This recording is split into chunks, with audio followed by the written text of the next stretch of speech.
Semester project.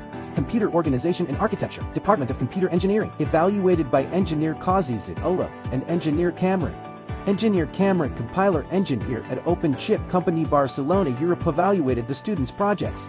He strongly appreciated the projects successfully completed by the students under the guidance of Engineer Kazi Ullah.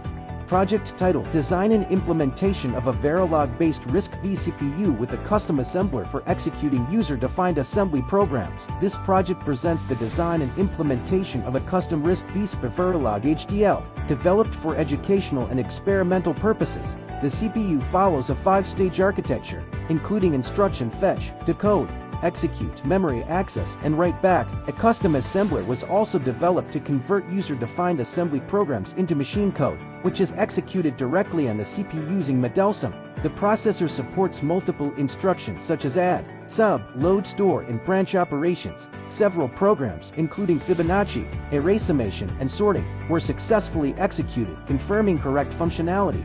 Overall, this project demonstrates effective hardware-software code design and a strong understanding of computer organization and architecture principles.